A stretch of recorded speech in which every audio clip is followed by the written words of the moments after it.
शून्य असतील ते अंतराळीच्या प्रकाशासारखे झळकतील. पुष्कळ लोकात धार्मिकतेकडे वळणारे लोक युगानुयुग ताराप्रमाणे चमकतील. Hallelujah, hallelujah, praise the lord. आणि मागचे 2 आठवडे आपण काय पाहत आहोत? मागचे 2 आठवडे जे पाहत आहोत त्याचा पुढचा भाग आहे. मागच्या वेळेत कुठलं वचन आपण वाचलं होतं, ऐकलं होतं? नव्हते मागच्या वेळेत. कौन सा वचन पढ़ा था पिछले हफ्ते हमने? स्त्रोत संहिता. संडे को, गुरुवार को मत्तई 6 अध्याय आणि 33 वचन आपण वाचलं होतं. आणि त्यामध्ये असं लिहिलं होतं, तुम्ही प्रथम त्याचे राज्य व त्याची धार्मिकता मिळवण्यासाठी खटपट करा, व त्यासोबत या सर्व गोष्टी तुम्हाला प्राप्त होतील. सही है? यही वचन हमने देखा था. बदल सही है ना? मैथ्यू 6:33 ये वचन हमने देखा था. और उसमें हमने ये देखा था कि सबसे पहले उसके राज्य की और उसके धर्म की खोज करो, उसके लिए झगड़ो, तो सब चीजें आपको मिल जाएगी. Hallelujah, hallelujah. उसमें हमने देखा था कि धर्मी होना क्या है और परमेश्वर के राज्य का मतलब क्या है. परमेश्वर के राज्य का मतलब है उसकी इच्छा के अनुसार जीवन जीना. और धर्म का मतलब क्या है? प्रभु यीशु मसीह पे विश्वास करना. Hallelujah, hallelujah. यह हमने पिछले हफ्ते देखा था. जो नहीं थे उनके लिए मैंने ये वचन बताया. हालेलुया. उसी के आगे हम जा रहे हैं और हमने पढ़ा है Daniel 12 अध्याय 30 वचन.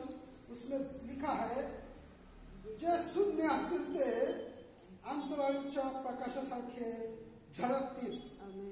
और शून्य मतलब हिंदी में क्या शब्द है? ये शून्य असतील. शून्य को हिंदी में क्या बोला है?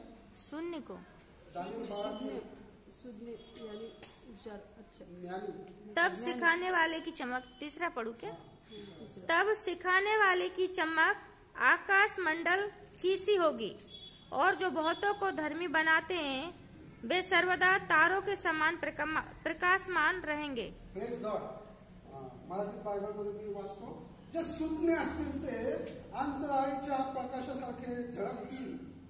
आणि शून्य बायबलमध्ये शून्य किंवा ज्ञानी किंवा समंजस हे कुणाला म्हणलेलं आहे? धार्मिक व्यक्तीला म्हणलेलं आहे. धार्मिक व्यक्तीला म्हणलेलं आहे. जे परमेश्वराचे भय बाळगणार आहेत त्यांच्याविषयी म्हणलेलं आहे. आणि परमेश्वराचे भय बाळगणे म्हणजे ज्ञानाचा उगम. आमेन. आणि जे परमेश्वराचे भय बाळगत आहेत, देवाचे वचनाचं पालन करत आहेत, त्यांना बायबलमध्ये शून्य धार्मिक म्हणलेला आहे, ज्ञानी म्हणलेला आहे. Hallelujah, praise Lord. आणि जे शून्य असतील, जे धार्मिकांविषयीचं हे वचन आहे, जे धार्मिक असतील, जे देवाचे भय बाळगणारे आहेत, जे देवाच्या वचनाप्रमाणे जीवन जगणारे आहेत, त्यांच्याविषयीचं हे वचन आहे. तुमच्या आमच्या विषयीचं हे वचन आहे. स्वीकार करा. हे तुमच्या आमच्यासाठीचं वचन आहे, जगातल्या लोकांसाठी. हालेलुया. जे शून्य असतील, जे धार्मिक असतील, जे परमेश्वराचे भय बाळगणारे असतील, जे देवाच्या वचनानुसार जीवन जगणारे असतील, त्यांच्याविषयीचं हे वचन आहे की ते काय होतील? अंतराळीच्या प्रकाशासारखे झळकतील. Hallelujah, hallelujah. Praise lord. समझ में आ रहा है? हिंदी में क्या बोलते हैं? हिंदी में बादलों में चमकेगा, सूरज के समान. सूरज की नहीं, वो चमकेगा. कोई किसके बारे में वचन? धार्मिक. जगत के लोगों के बारे में. क्योंकि धर्मी किसे कहा जाता है? जो प्रभु यीशु मसीह पे विश्वास. क्योंकि हम नए जमाने में, हम पुराने जमाने में नहीं है, मोशे के जमाने में नहीं है, जो हमें बहुत सारा नियम आज्ञा पालन करना पड़ता था. पाप बलि, होम बलि, यज्ञ बलि, इसका बलि, उसका बलि, दोष बलि, ये सब देना पड़ता था पाप से मुक्ति पाने के लिए. लेकिन हम नए जमाने में है. कृपेच्या काळामध्ये आपण जीवन जगत आहोत. आणि प्रभू येशू ख्रिस्ताने सांगलेलं रक्ताद्वारे आपल्याला मोबदला वाचून कृपेने आपलं तारण झालेलं आहे. कृपेने आपण नीतिमान ठरलेलो आहोत. 3:24 वचन आपण मागच्या वेळेस पाहिलेलं. हालेलुया. आणि त्याचा पुढचा भाग आपण पाहत आहोत की धार्मिकांच्या आशीर्वादाविषयी मला आज तुमच्याशी बोलायचं. Hallelujah, praise Lord, praise Lord, praise Lord, praise the Lord. ये सब सीक्वेंस वाइज है, इसलिए मुझे पिछले वचनों का भी सहारा लेना पड़ता है, क्योंकि ये सीक्वेंस वाइज है। अगर एक भी गैप पड़ गया तो लिंक क्या बोलते हैं, टूट जाती, लिंक टूट जाती है। इसलिए ये भी थर्सडे आते जाओ, क्योंकि जो थर्सडे का वचन है वो सीखने के लिए है।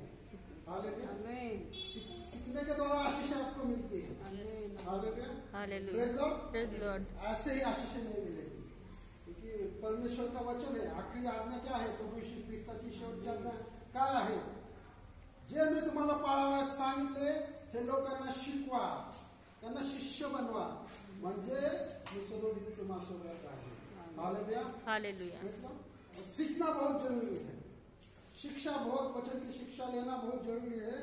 इसीलिए आप खाड़ा मत करते जाओ। अगर खाड़ा करोगे तो लिंक टूट जाएगी, तो आगे का समझ में नहीं आएगा। और हम धर्मी जन के आशीषों के बारे में सीखने वाले हैं, देखने वाले हैं।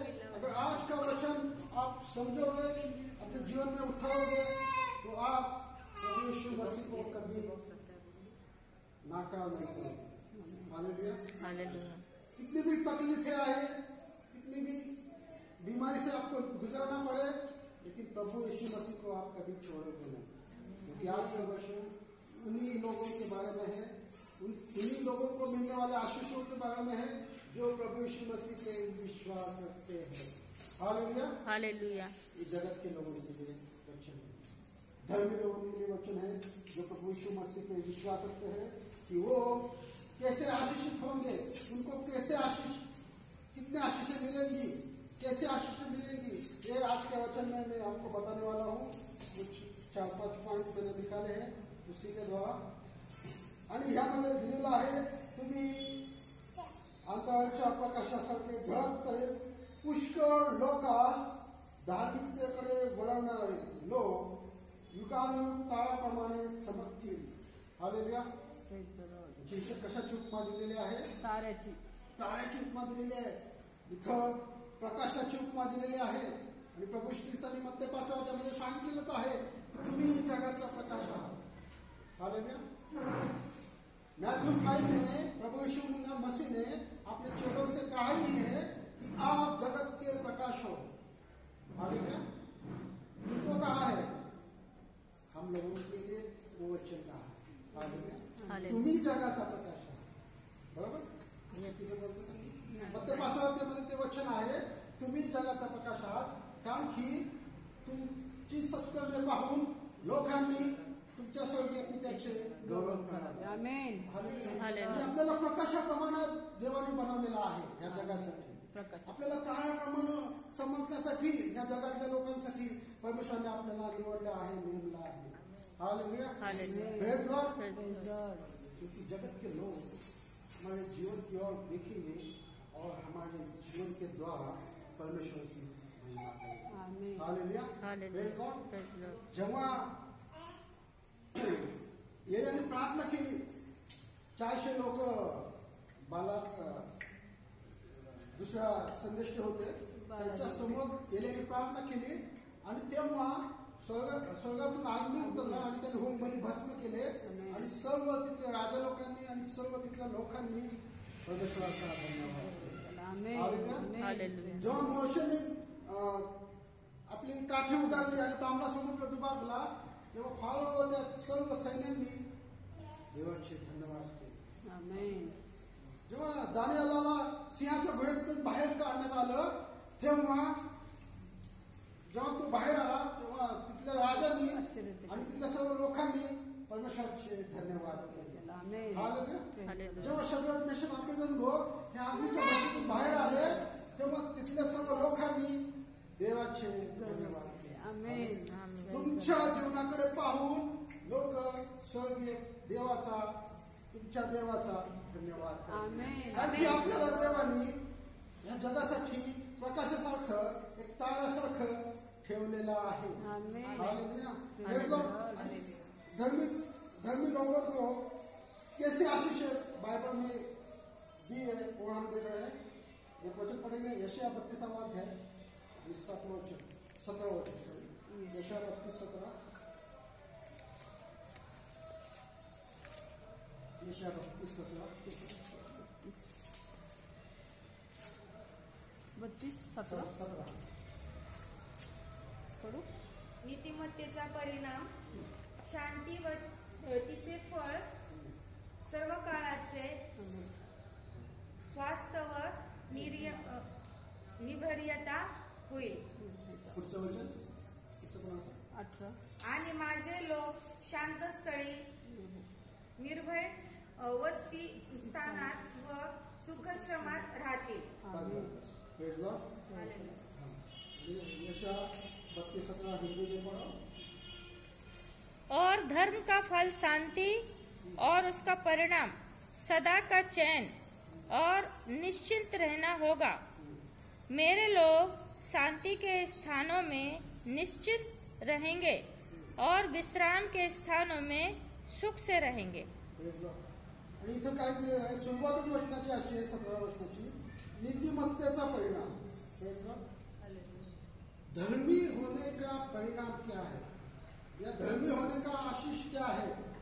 नीतिमत्तेचा परिणाम म्हणजे धार्मिकतेचा परिणाम काय होणार आहे, मला कुठले आशीर्वाद मिळणार आहेत ते या वचनामध्ये दिलेलं आहे. शांती व तिचे फळ सर्व काळचे स्वास्थ्य व निर्भयता हे तुम्हाला प्राप्त होईल. हालेलुया. आणि हे ह्याच्यावर सुरुवातच आहे नीतिमत्तेचा परिणाम, धार्मिकतेचा परिणाम. किंवा हिंदीमध्ये काय शब्द आहे, धर्म का फल शांति धर्म का फळ. आणि नीतिमत्तेचा परिणाम म्हणजे आशीर्वाद तुम्हाला काय मिळणार आहे, शांती मिळेल, शांतीचे फळ मिळेल, सर्व काळचे स्वास्थ्य मिळेल आणि निर्भयता मिळेल आणि भयापासून मुक्त राहा. आणि यापुढे पहिला अध्याय मध्ये आहे जेव्हा आपल्याला कशाचा आत्मा दिलेला आहे, सामर्थ्याचा आत्मा दिलेला आहे, आपल्याला भयाचा आत्मा दिलेला आहे. Praise Lord. हालेलुया.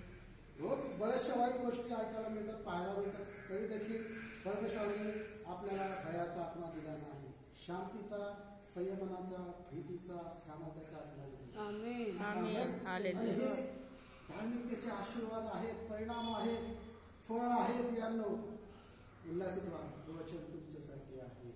म्हणा हे वचन माझ्यासाठी आहे. आणि काही वचन आपण नीतिसूत्राचं पुस्तक काढूया आणि काही वचन पटापटा वाचूया, लवकर वाचूया. नीतिसूत्राचं पुस्तक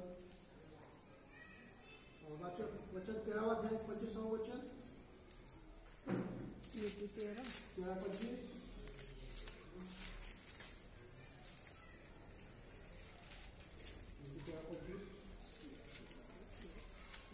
13:25.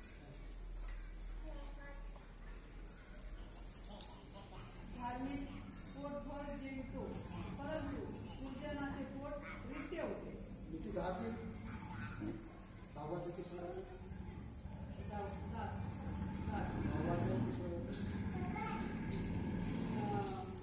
परमेश्वर धार्मिकाच्या जीवाची उपासमार होऊ देत नाही, पण तो दुर्जनाच्या कामना व्यर्थ करतो. आणि तुम्हाला मी काही जे आशीर्वाद आहेत धार्मिकतेचे ते मी तुम्हाला आता सांगत आहे. पहिला आशीर्वाद, तुम्हारी जगत हे तुम्ही होते. हालेलुया. हालेलुया. भोजन म्हणजे काय, तुमची एक गरज आहे जीवनाची, जिवंत राहण्यासाठी. अन्न, वस्त्र, निवारा, बरोबर. ते जवळ ते पूर्ण होण्यासाठी, तुमच्या गरजा पूर्ण होण्यासाठी परमेश्वर तुम्हाला हे आशीर्वाद सांगत आहे. नीती 13 अध्याय 25 वचन, नीती 10 अध्याय 30 वचन. धार्मिक पोटभर जेवतो आणि परमेश्वर धार्मिकाची उपासना होते. तुमच्या गरजा सर्व पूर्ण करा परमेश्वराने. धार्मिकतेचे आशीर्वाद मी तुम्हाला सांगतो. लॉकडाऊन होतं, 2 वर्ष कोणी उपाशी गेलं का? मी तर नाही गेलो. 2 साल लॉकडाऊन झालं. परमेश्वराने आपली जवळ दिली की नाही?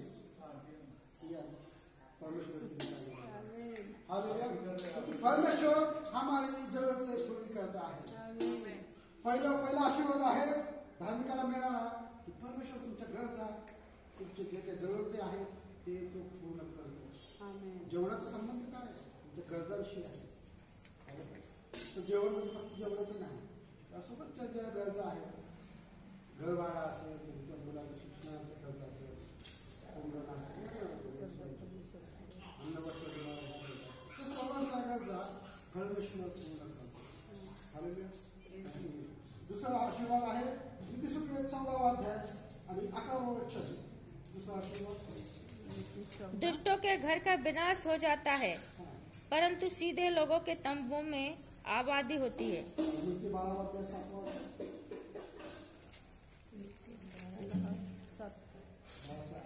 धार्मिकाच्या स्मरणाने धन्यता वाटते, दुर्जनाचे नाव वाईट होऊन जाते. 12 अध्याय 6 वचन. यातला 12:6. दुर्जन उलटे पडून नष्ट होतात, परंतु धार्मिकाचे घर टिकते. Praise Lord. Praise Lord. ये आपके घर के बारे में आशीष है. हालेलुया.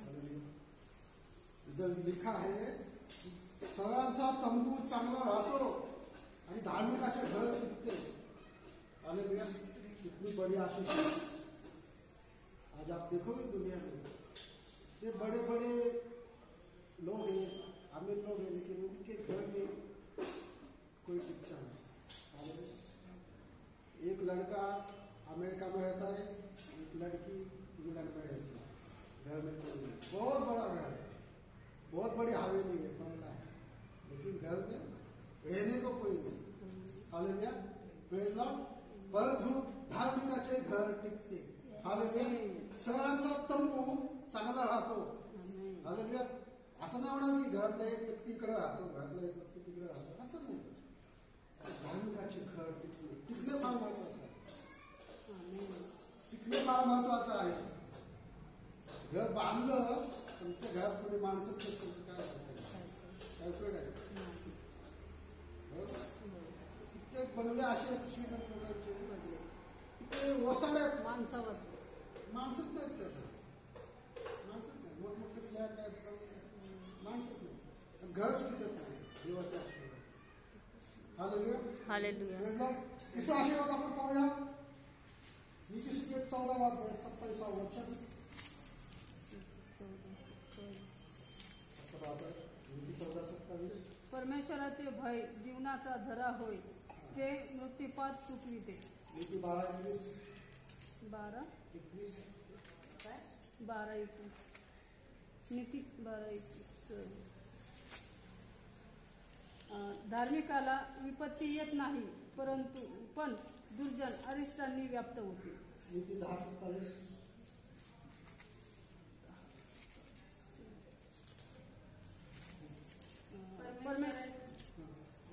परमेश्वराचे भय आयुष्य वाढवते, पण दुर्जनांचे वर्ष कमी होतात. नीति 11:8. धार्मिक संकटातून मुक्त होतो आणि त्याच्या जागी दुर्जन सापडतो. Praise Lord. ही जी 4-5 वचनं वाचलेली आहेत त्यातून मला जो धार्मिकाचा आशीर्वाद आहे तो सांगायचा आहे की परमेश्वराचं जे भय जाणारे आहेत, जे धार्मिक व्यक्ती आहेत, ते त्याद्वारे तुमचा विपत्तीपासून बचाव होतो, तुमचा शत्रूपासून बचाव होतो, तुमच्या मृत्यूपाशातून बचाव होतो. हालेलुया. Praise Lord. आणि धार्मिकाला मिळालेले हे आशीर्वाद आहे. त्याला मर्दखाय माहिती आहे ना? मर्दखाय एस्तेरच्या पुस्तकामध्ये मर्दखाय आहे. त्याला फाशीचा खांब त्या शत्रूने हामानाने तयार केला होता, पण तो देवाचे भय बाळगणारा व्यक्ती होता, तो देवाला प्रीती करणारा होता, देवाच्या आज्ञा पाळणारा व्यक्ती होता. आणि रात्रीमध्ये काय झालं माहित नाही. राजाला देवाने झोपच येऊ दिली नाही. उसको बोला, राजा को बोला परमेश्वर ने कि जा इतिहास का ग्रंथ, इतिहास का किताब पढ़. और उसने अपने सेवकों से बोला कि एक किताब लाओ और ये पढ़ो, एक पान पढ़ो. तब उसको मर्दखाय ने जो किया था पिछले काल में, उसके बारे में उधर लिखा था कि उसने राजा की जान बचाई थी. सही है. हाँ. वो पढ़ के उसने मर्दखाय का उसे सम्मान किया. और जो खंबा उसके लिए किया गया था, जिसने किया था वही उसको ही उस पे डाला। हालेलुया। हालेलुया। मला तुम्हाला तिसरा आशीर्वाद धार्मिकाचं काय सांगायचं आहे, जे धर्मी आहेत, जे परमेश्वराचे भय बाळगणार आहेत, त्यांना त्यांचा मृत्यूपाश परमेश्वर चुकवतो, त्यांना विपत्तीतून तो सोडवतो. हालेलुया. स्तोत्रकरणं खूप फेमस झालं लॉकडाऊनच्या काळामध्ये, कोरोनाच्या काळात सर्वजण ते स्तोत्र वाचायचे, तोंडपाठ केले. हालेलुया. जर बाजू सहजादी पडले, बाजूकडे पडले तरी ती विपत्ती आपत्ती तुला स्पर्श करणार नाही. दिवसा सुटणारा बाण, काळात मरून यांची बाधा तुला होणार. आणि ही देवाची वचने आहेत आपल्यासाठी. Praise Lord. कित्येक जण ह्या वचनाच्या आधारे मृत्यूशी झगडा देऊन वाचलेले आहेत. हालेलुया. Praise Lord. त्यांनी मृत्यूपास चुकवलेला आहे, त्यांनी ते विपत्तीतून ते सुटलेले आहेत, वाचलेले आहेत. आणि हे धार्मिकांचा परमेश्वराने दिलेला एक आशीर्वाद. हालेलुया. पुढच्या आशीर्वादाकडे आपण जाऊया. नीतिसूत्रे 15 अध्याय 29 वचन. चौथा आशीर्वाद आपण पाहता. नीती 15 अध्याय 29 वचन. परमेश्वर दुर्जनांपासून दूर राहतो, पण तो धार्मिकांची प्रार्थना ऐकतो. Praise Lord. धर्मीजन की प्रार्थना परमेश्वर सुनता है. ती बड़ी आशीष है हम हमारे लिए. Praise Lord. कित्येक जण प्रार्थना करतात पण त्यांची प्रार्थना ऐकत नाही. पण देव आपल्याविषयी वचन सांगतो की धार्मिकाची प्रार्थना परमेश्वर आहे. किती मोठी गोष्ट आहे. नुसतं इथनं फोन लावायची गरज. इनमाय 33 तू मला हाक मार म्हणजे मी तुला उत्तर देईन. Praise Lord. आणि याकोबाचे पत्र 5 अध्याय 17 वचनामध्ये आहे की धार्मिकाची प्रार्थना कार्य करण्यास फार प्रबळ असते. एली आपल्यासारख्या स्वभावाचा मनुष्य होता आणि त्याने प्रार्थना केली आणि 3.5 वर्ष पाऊस थांबला आणि पुन्हा प्रार्थना केली आणि पाऊस पडला. कित्येक जण साक्ष देतात की जेव्हा ज्या दिवशी प्रार्थना असते त्या दिवशी पाऊस पडतो आणि पाऊस थांबतो. ऐकले का? साक्ष ऐकले असते. आणि परमेश्वर धार्मिकाची प्रार्थना ऐकतो. आणि अनेक वेळा तुमच्या जीवनात साक्ष घडत आहेत, प्रार्थना तुमच्या ऐकल्या जात आहेत. हे देवाचे धार्मिकांना दिलेले आशीर्वाद आहेत.